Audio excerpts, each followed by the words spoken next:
Dear students, welcome again in this lecture room.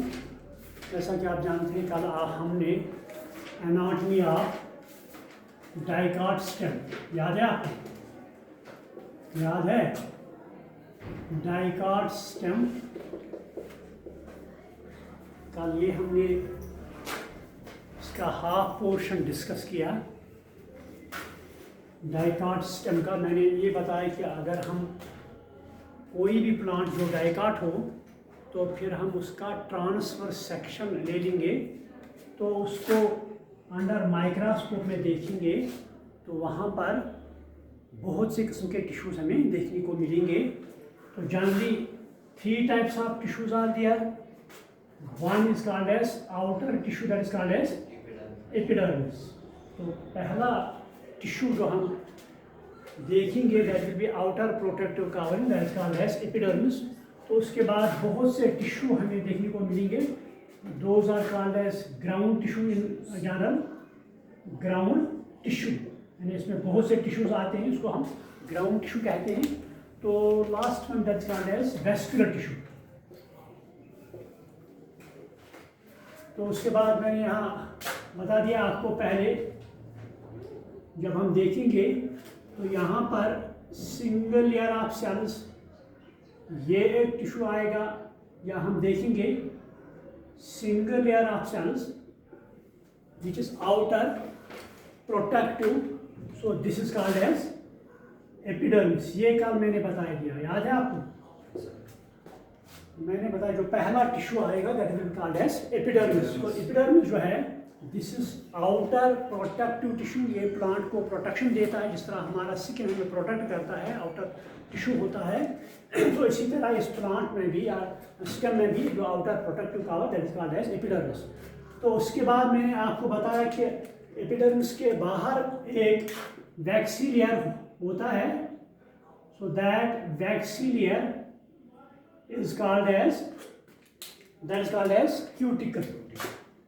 यानी जो epidermis है, तो एपिडर्मिस के बाहर एक waxy layer that is made up of cutin, देखिए ऑब्जेक्ट पे आता है that is made up of cutin, so it is called as cuticle. So function of cuticle is to reduce water loss. जब transpiration होती है तो ये उस वक्त प्लांट को वाटर लॉस से बचाता है।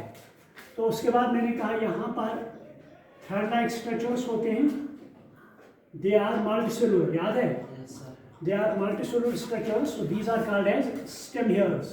ये भी मैंने कल बता दिया आपको, these are called as stem hairs.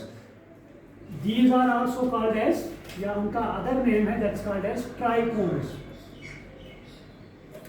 जो स्टेम हेयर्स है, जिस तरह रूट में हम देखते हैं रूट हेयर्स, मगर डिफरेंस क्या है? रूट हेयर यूनिसेलुलर होते हैं, वो एक सेल के बने हुए होते हैं, मगर यहाँ पर जो स्टेम हेयर्स होते हैं ये मल्टीसेलुलर होते हैं। ये कल मैंने बता दिया आपको, दीज आर मल्टीसेलुलर। सो इनकी फंक्शन अगर देखेंगे रूट हेयर्स की, मैंने बता दिया कल, ये आर सेक्रेटरी इन फंक्शन। तो ये प्लांट को एनिमी से प्रोटेक्ट करता है, बचाता है, तो इट इज प्रोटेक्टिव फंक्शन। तो उसके बाद मैंने बता दिया ये स्टेम जो होता है, पहला जब इसमें प्राइमरी ग्रोथ होती है तो ये ग्रीन होता है, देखा है? मतलब मटर का स्टेम देखा है, ग्रीन होता है। मैंने कल आपको कहा था जब यहाँ से घर जाओगे तो फील्ड में जाना, वहाँ मेज़ देखना, मटर देखना, उनके स्टेम देखना, कैसे थे वो, देखे कि नहीं? कैसे थे? Green. So they are green in colour. तो ग्रीन कब होंगे? जब इसमें क्लोरोफिल होगा, उनमें क्लोरोप्लास्ट होता है। ये भी कल मैंने बता दिया। तो इसके अलावा मैंने बता दिया कभी कभी ये स्टेम्स जो होते हैं, जब इनमें प्राइमरी ग्रोथ होती है तो इनमें स्टोमेटा भी प्रेजेंट होते हैं। जिस तरह लीफ में स्टोमेटा प्रेजेंट होता है, इसी तरह स्टेम में भी स्टोमेटा प्रेजेंट होता है। तो स्टोमेटा की फंक्शन क्या है? Transpiration. So it helps in transpiration.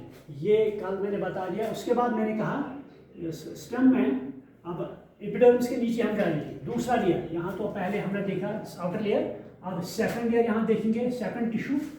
So that will be made of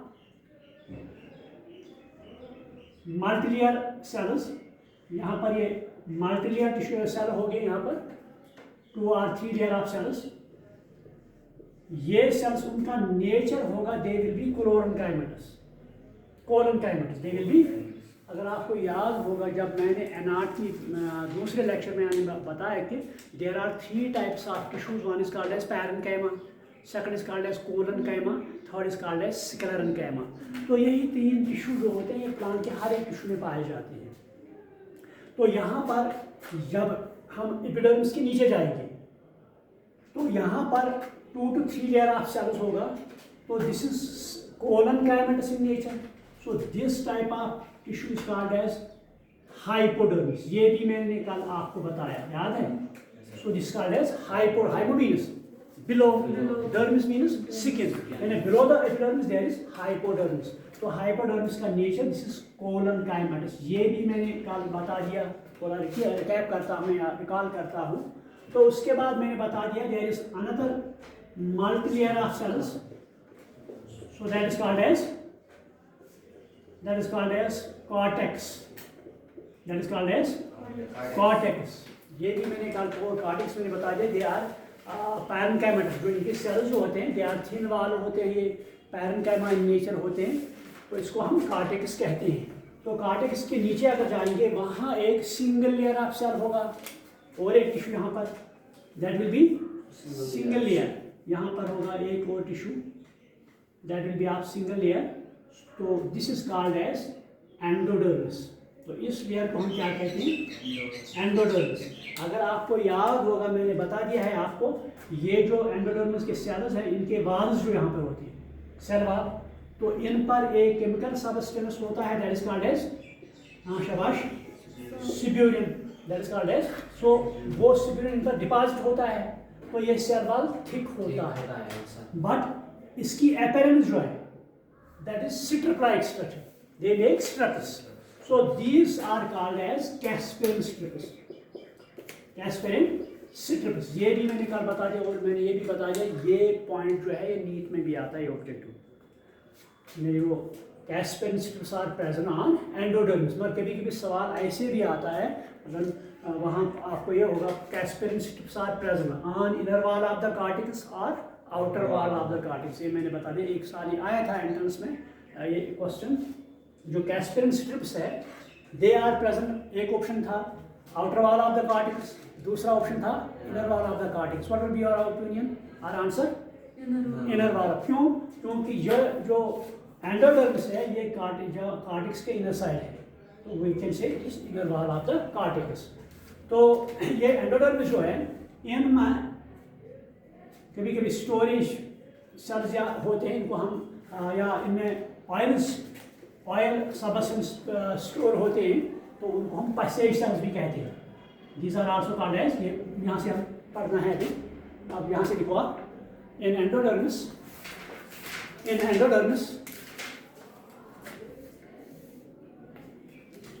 their will be presence of oily substance।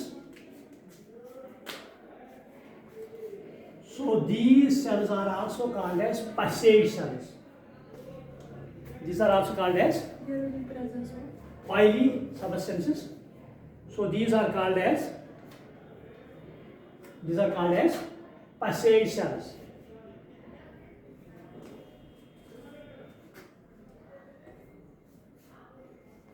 Passage cells। तो उसके बाद यहाँ पर और एक टिश्यू होता है, मैंने बिलो द एंडोडर्मिस। अगर हम यहाँ देखेंगे, मैंने बता दी कि हम ये लैब में देखेंगे, सेक्शन भी हम करेंगे, वो मैं आपको सिखाऊंगा कैसे सेक्शन होती है। तो और ये परमानेंट स्लाइड भी देखेंगे हम under microscope. Another type of tissue is there, that tissue is called as pericycle,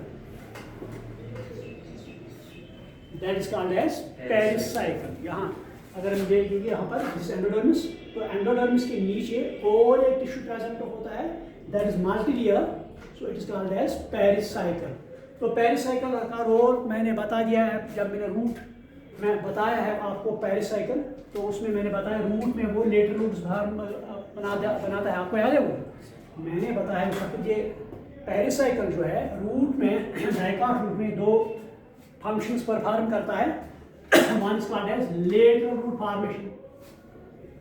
lateral roots जो है ये बनाने में मदद करता है, किसमें?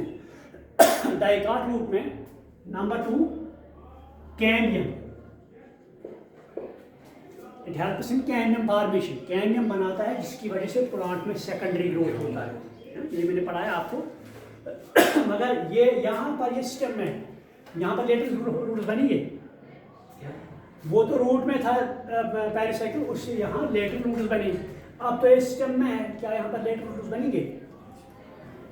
ये पेरिसाइकिल अब किस में है? स्टेम में, यहाँ लेटर रूट्स बनेंगे? क्या लगता है आपको? नहीं बनेंगे। कैसे बनेंगे? वो तो ये स्टेम है, स्टेम से रूट्स नहीं बनेंगे ना। सो दे वो तो रूट में होता है, रूट में that helps in later root formation. मगर यहाँ तो कैम्बियम बनाने में रोल प्ले करेगा। इट हेल्प्स टू फॉर्म, ये आपको it helps form cambium.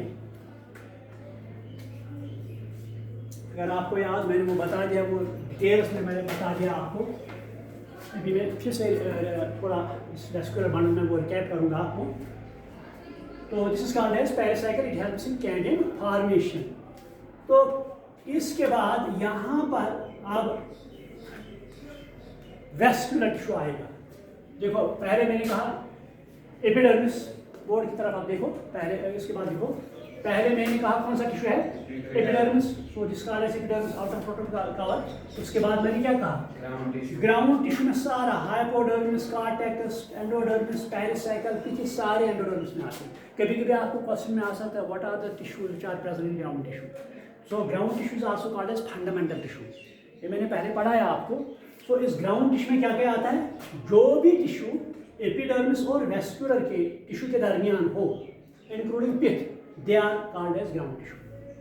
Nutshell, those tissues which are present between epidermis, epidermis को छोड़ेंगे और वेस्कुलर टिश्यू को भी छोड़ेंगे, इन दो टिश्यू को छोड़ेंगे। इनके बगैर जो भी टिश्यू आप देखेंगे, चाहे रूट हो या स्टेम हो, that is called as ground tissue. Clear? So इसमें हाइपोडर्मिस आएगा, कॉर्टेक्स आएगा, एंडोडर्मिस आएगा, पेरिसाइकिल आएगा और सेंटर में पिथ जो होता है वो भी आएगा इसमें। So now vascular tissue. तो वेस्कुलर टिश्यू जो होता है contains xylem and phloem. The vascular tissue, आप लिखो, the vascular tissue contains xylem, number 1, number 2 phloem.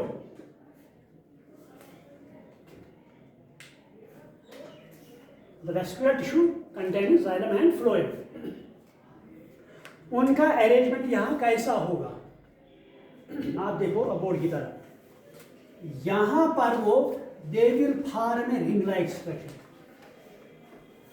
जिस तरह हम ये एक सर्कल बनाएंगे, यहां पर मैं this will be vascular bundle, these are vascular bundles, these are vascular, what is vascular bundle? शाबाश, which contains xylem and phloem. मैंने कहा ना, कभी ये भी क्वेश्चन आ सकता है, आप वो छोड़ दो, गोरट्टा गोटाफिकेशन, हाँ बोला वो भी ठीक है, मगर ज़्यादातर आप अंडरस्टैंडिंग में ज़्यादातर ध्यान दो। मतलब क्वेश्चन आ गया आपको एग्जाम में, बोर्ड के एग्जाम में, व्हाट इज वेस्कुलर बंडल, आप तो लिखा ही नहीं, आपने पढ़ा ही नहीं, लिहाजा हर एक पॉइंट वो अंडरस्टैंड अच्छी तरह करो उसको, ठीक है। तो ये वेस्कुलर बंडल की जाइलम है और फ्लोएम होगा। यहाँ पर वेस्कुलर बंडल है, बाहर की तरफ फ्लोएम है, अंदर की तरफ जाइलम है। तो इनका अरेंजमेंट इस डाइकाट सिस्टम में, they will form a ring like structure, they will form, the arrangement of vascular bundle या vascular tissue या vascular bundle देखो in dicot stem is a ring like structure. It is a ring like structure.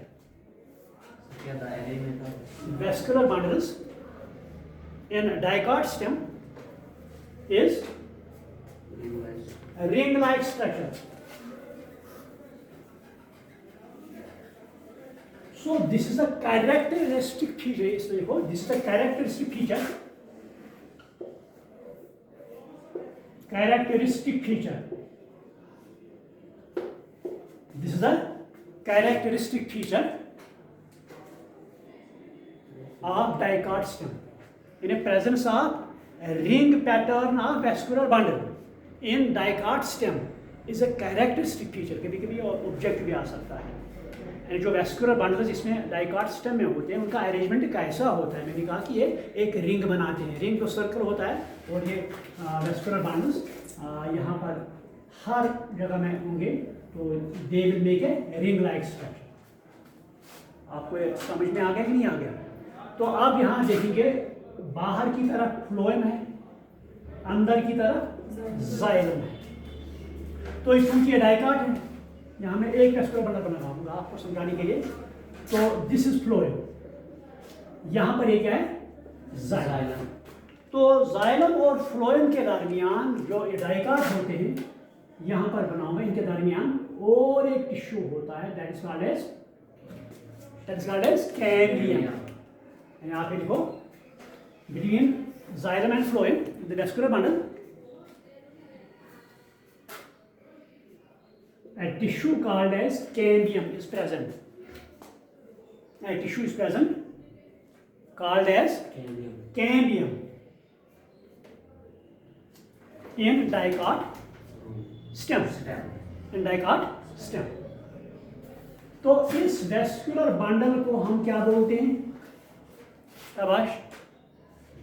The vascular bundle which contains cambium is known as, भूल गए, open vascular bundle. आप भूल जाते हो ना, is called as open vascular. ये objective आ सकता है। The vascular bundle which contains cambium between xylem and phloem that is called as open vascular bundle. It is only present in dicots. मैंने कल भी कहा था कि मोनोकाट में ये एब्सेंट होता है, इसीलिए मोनोकाट में सेकेंडरी ग्रोथ नहीं होता है, वो वुडी नहीं बनते हैं। मतलब राइस आप ले लो, राइस के एग्जाम्पल, वो वुडी बनता है, मतलब मेज ले लो या कोई, सो दे आर कॉल्ड एज मोनोकाट्स। तो उनमें ये कैम्बियम एब्सेंट होता है, यहाँ पर कैम्बियम प्रेजेंट होता है। तो this vascular bundle is called as open vascular bundle. Clear? तो क्योंकि यहाँ मान लो अगर ये बनाऊंगा, यहाँ मेरे phloem, this is xylem. So एक तरफ फ्लोएम है, दूसरी तरफ जाइलम है, तो this is also called as conjoint. लिखो आप, conjoint vascular bundle, conjoint vascular bundle. एक तरफ फ्लोएम होगा, दूसरी तरफ जाइलम होगा, so it will be called as conjoint vascular bundle. तो in dicots vascular bundle is open and conjoint. ये ऑब्जेक्टिव आ सकता है। In dicots the vascular bundle is open and conjoint. ये एक पॉइंट। दूसरा पॉइंट यहाँ पर ये लिखा आपने, लिख लिया? दूसरा पॉइंट यहाँ पर फिर से मैं ये बनाऊंगा vascular bundle. This is vascular bundle. यहाँ पर तो ये फ्लोएम है, ठीक। तो उसके बाद मैंने कहा आपको जो जाइलम है, it is of two types. One is called as protoxylem, याद है कि नहीं है? सेकंड इज कॉल्ड एज, शाबाश, मेटाजाइलम। मैंने जब पिछले लेक्चर में बताया, जब रूट हमने पढ़ा तो उस वक्त मैंने बताया ये जाइलम जो है it is of two types. One is called as protoxylem, other is called as metaxylem. First form xylem is called as protoxylem. तो then after protoxylem metaxylem is form. तो इनका अरेंजमेंट कैसा होता है? यहाँ पर देखो, इस स्टेम में प्रोटोजाइलम अंदर की तरफ होगा, स्टेम में protoxylem towards the centre and metaxylem outside या पेरिफेरल साइड। आपको समझ में आ गया कि नहीं? तो इस अरेंजमेंट को हम एंडार्क अरेंजमेंट कहते हैं। जब प्रोटोजाइलम, पहले सुनो बाद में लिखो, जब protoxylem will present towards the center and metaxylem towards peripheral side, yeah, outside. Such vascular bundle it is called as end-R condition. It is called as then protoxylem is present towards the center. Then protoxylem is present towards the center and metaxylem towards peripheral side. Metaxylem towards peripheral side It is called as Andar condition. It is called as Andar condition. It is called as Andar condition. Root में क्या है, कौन सी condition है? एक्सार्क. वहां पर क्या, अगर आपको याद होगा, जो रूट है तो रूट में मैंने बताया, मान लो दिस इज फ्लोएम, तो उसमें क्या होता है, ये प्रोटोजाइलम बाहर की तरफ होता है और मेटाजाइलम अंदर की तरफ. आप एक याद रखो, दूसरा उसका अपोजिट मान लो. आज मान लो सिस्टम का हम याद रखेंगे, सिस्टम में एंडार कंडीशन है, इसमें प्रोटोजाइलम टुवर्ड्स द सेंटर है, metaxylem towards the peripheral sides, तो उसका अपोजिट लेंगे हम रूट. रूट का याद रखो, उसका अपोजिट लेंगे सेकंड. क्लियर? वो स्टेम में कौन सी कंडीशन है? Another condition. ये भी कभी कभी ऑब्जेक्टिव आता है, चाहे नीट हो या बोर्ड का एग्जाम.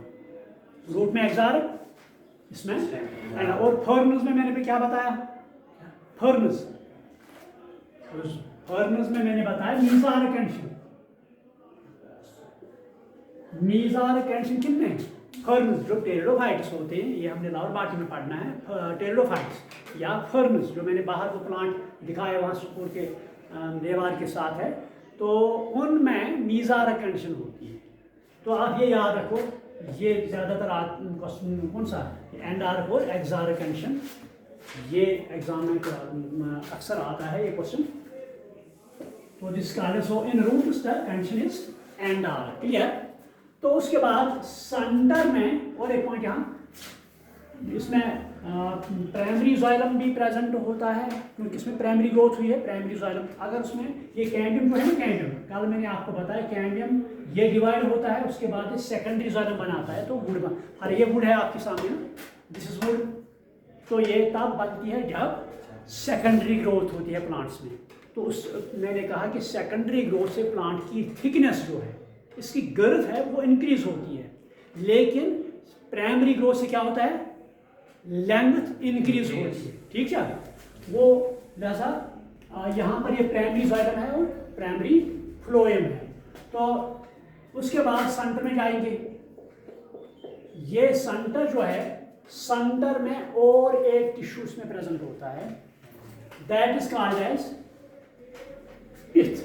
इन द सेंटर, आप इस तरह रखो, in the centre, in the center there is present another tissue called as pith.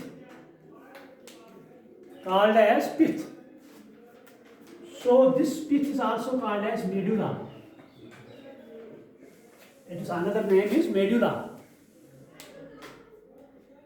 The another name of pith is medulla. तो pith की function क्या है? Storage. पिथ जो है, इसकी फंक्शन क्या है? Storage, helps to store the substances. तो उसके अलावा यहाँ पर मान लो ये है, यहाँ पर जिस वेस्कुलर बंड्स आ गया है, बोर्ड की तरफ आप पहले देखिए, दीज आर वेस्कुलर बंड्स. यहाँ पर पिथ प्रेजेंट है सेंटर में, इसका पिथ या मेडुला. तो यहाँ पर भी प्रेजेंट होगी ये pith, but in the form of ray like. यहाँ पर रे लाइक स्ट्रक्चर, यहाँ पर भी जाएगा, यहाँ पर ये भी फॉर्म है रे लाइक स्ट्रक्चर. तो these are called as pith rays. एक तो सेंटर में दैट्स कॉल्ड एज पिथ, तो यहाँ से आएंगे यहाँ पर pith, so this will be called as pith rays. It is called as pith rays, और this are called as medullary rays. Medullary rays आप लिखो in between the vascular bundles, between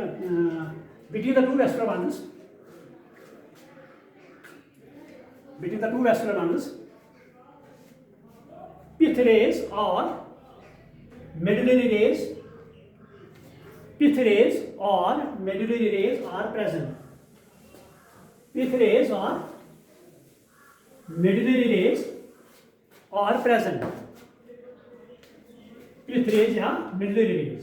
अगर हम इनकी फंक्शन की बात हम करेंगे यहाँ पर, या रोल की बात हम करेंगे, तो उनका रोल जब कंडक्शन होता है ना, कंडक्शन, जब यहाँ पर मान लो एक प्लांट है, ठीक है, यहाँ पर ये एब्जॉर्ब वाटर और मिनरल करेगा, तो वो रूट में जाएगा, और रूट में जाइलम है, तो जाइलम उसको कंडक्ट करेगा लीफ तक, इसका कंडक्शन ऑफ वाटर मिनरल्स. तो यहाँ पर जाएगा, यहाँ पर जाएगा, लेकिन जो साइड्स इसके they are called as that lateral sides. तो उनको वाटर पहुंचाने के लिए ये मिडवे रेज रोल प्ले करते हैं। They help in lateral conduction. आप ये लिखो, they help in lateral conduction. Lateral conduction, lateral means sides. एक तो कंडक्शन नीचे से ऊपर तक जाएगा, दूसरा है लेटरल कंडक्शन। यहां पर आप देखो लेटरल कंडक्शन। तो इनकी काम है लेटरल, किनकी? मिडलरी रेज, इनकी काम है lateral conduction. So this is all about structure of dicot stem. फिर से मैं रिकैप ये करूंगा। डाइकाट स्टेम हम ले लेंगे, जाएंगे फील्ड में, तो वहाँ से मान लो सनफ्लावर है, पी है, या और कोई प्लांट जिसमें अभी सेकेंडरी ग्रोथ नहीं हुई होगी, तो उसमें प्राइमरी ग्रोथ भी चल रही है, तो उसको हम ले लेंगे। उसके बाद उसका ट्रांसफर सेक्शन हम यहाँ करेंगे। तो ट्रांसफर सेक्शन ये बहुत ही थिन होना चाहिए ताकि हम इसको अच्छी तरह माइक्रोस्कोप में एग्जामाइन कर सकते हैं। तो उसको हम माइक्रोस्कोप में देखेंगे। तो माइक्रोस्कोप में देखने के बाद generally 3 types of tissues will be shown. One is called as epidermis, second is called as ground tissue, third is called as vascular tissue. तो एपिडर्मिस ये आउटर टिश्यू, तो ग्राउंड टिश्यू मैंने बताया।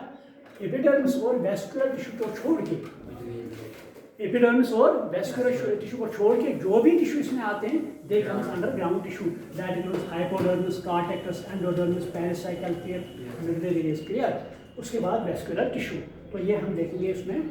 सो this is called as transverse section of dicot stem. Clear? इसमें कोई question और confusion पे पहले मुझे बताओ, समझ में आया कि नहीं आया? बस बात है ना। तो ऐसे ही नहीं कहना हाँ सर, यस सर। अगर समझ में अच्छी तरह आया तो क्लियर, अगर नहीं तो फिर से मैं रिपीट करूँगा ताकि आपको कोई प्रॉब्लम ना हो। तो उसके बाद मान लो काट लो, इतना ही पढ़ेंगे या वो पढ़ेंगे? इतना ही। चलो आज के लिए इतना ही। तो इसके बाद मान लो काट रू स्टेम वो कर लेंगे, ठीक है? तो इतना आज के लिए काफ़ी, थैंक यू।